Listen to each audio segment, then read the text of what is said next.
Last week, a German court ruled that Germany's participation in the European Central Bank's quantitative easing program or currency debasement is illegal under German law. Now, I do think Germany, the ECB, the Bundesbank will find a workaround for this. Germany don't want to be seen as the country that brings the Eurozone. I think the political pressure on Germany now is so great. They will find a workaround for this to allow Germany to continue being part of the ECB's bond buying campaign, because this potentially is going to accelerate the collapse of the euro. Ultimately, no matter how much money they print on a long enough horizon, the euro will almost certainly collapse, at least in its present form. It's possible the euro could survive, just say, of Germany and maybe another fiscally sound nation such as Holland, some sort of currency union between those two. But I think if Germany really wants sound money, it must return to the Deutschmark, because the euro in its present form is almost certainly going to fail. I can't see a way out of this for them, which is a shame for the citizens of Germany, because Germany has experienced hyperinflation in the past. Even relatively young people in Germany are aware of reckless monetary policy and how bad it is. A lot of German people understand the value of gold, they understand the value of sound money. So it's quite sad to see Germany potentially being dragged down by the mistakes that the rest of Europe and the Eurozone is making. This is what's happened so far anyway. So it's from CNBC.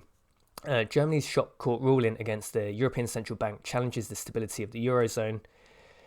The highest court in Germany said on Tuesday that parts of the European Central Bank's actions were illegal under German law. The court said one of the ECB's tools, the quantitative easing program, did not respect the principles of proportionality, and that the German central banks and the government should have challenged the central bank in this regard. And I do think they will eventually find a workaround for this. Germany doesn't want to be seen as the country that collapses the euro, and the political pressure on Germany just to either ignore this or amend their laws or just find a workaround, a way of working around it. I think they will find something along those lines to make this work.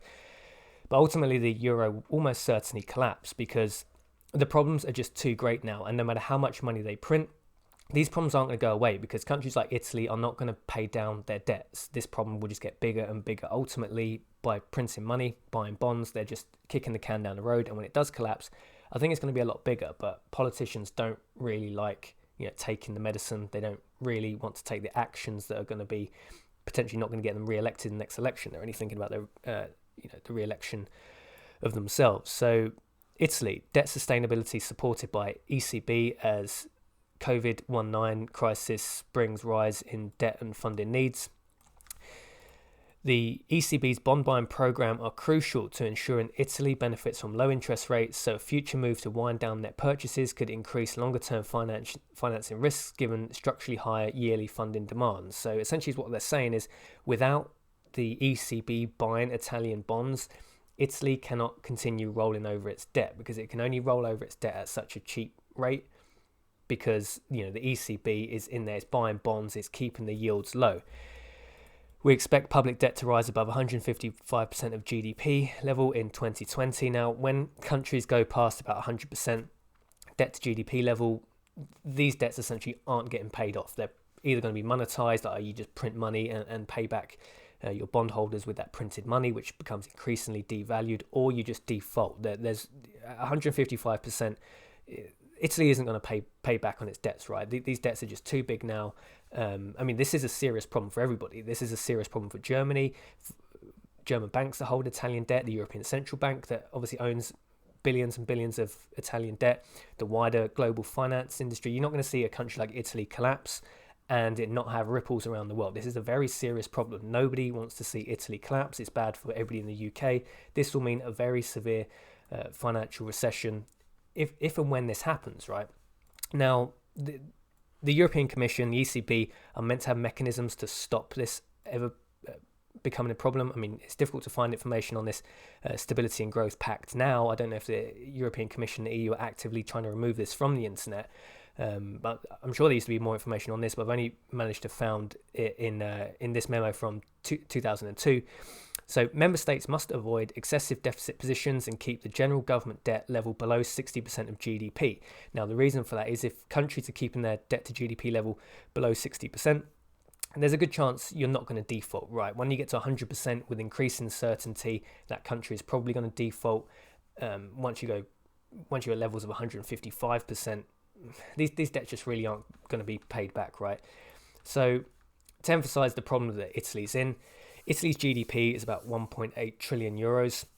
Italian debt, just government debt, is about 2.5 trillion. So the debt level is about 700 billion euros more than the GDP. That's how they're 155%, right? So, well, there's not even 155 yet. I think it was about 135%, but it'll probably go up to 155 this year or next year. So even for Italy, say some people use the argument, well, Italy can eventually pay down these debts. If we look to get back to 100% debt to GDP level, which is still high, Italy could still potentially default at 100% debt to GDP. But say we go down the argument saying, well, Italy can pay back this debt. Now, is this really possible, considering the economy of Italy has barely grown in real terms in the last 20 years? There's not many countries in Europe, or especially the Eurozone, that run budget surpluses, but there are a few. Germany is probably one of the more prominent ones. In a record year, so Germany posts record-breaking budget surplus. Germany ended 2019 with a budget surplus of 13.5 billion. Now, there's probably almost no way Italy will run a budget surplus anytime soon, not until there's an eventual collapse. But let's just assume we go down the road of saying, well, how could Italy pay back on these debts? If they turn themselves from Italy into Germany, running very fiscally sound policy, and there's no way it's going to happen, right? This is just, let's just play along with it. Say like Italy could run a budget surplus. Say it could run a surplus similar to Germany of 13.5 billion euros a year to pay off 700 billion euros worth of debt, just to get themselves back to a debt to GDP level of 100%. It will take 51 years. So basically, just to get back to 100% debt to GDP would take 51 years. Italy would have to act like Germany, be as fiscally sound as Germany for 51 years. And in that 51-year time frame, you could have no spikes in interest rate. If interest rates spiked for any reason to 5, 6, 10%, Italy's screwed anyway, right? It's just going to default anyway. So what I'm trying to say is there's no way Italy is ever going to pay down these debts, because A, they have to turn themselves from reckless Italy into, prudent Germany, run a budget surplus of 13.5 billion for the next 51 years, and there not be any spikes in interest rate. Basically, to take away from this, there's no way Italy's going to pay down on these debts. So basically, it's just going to be, it doesn't really matter what Germany does at this point. All Germany can do is buy the Eurozone time.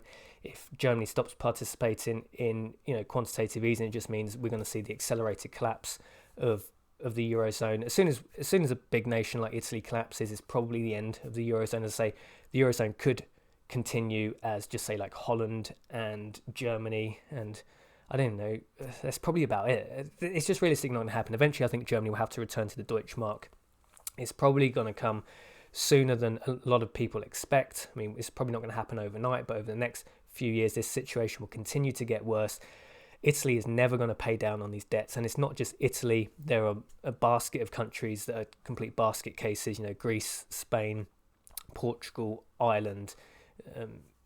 These debts aren't going to be paid down. This is a huge, huge problem. It doesn't really matter what Germany does, in my opinion. If Germany wanted to do the thing, it should just return to the Deutschmark sooner rather than later, because there's no need to drag German citizens down with a sinking ship, which is what the euro is at this point.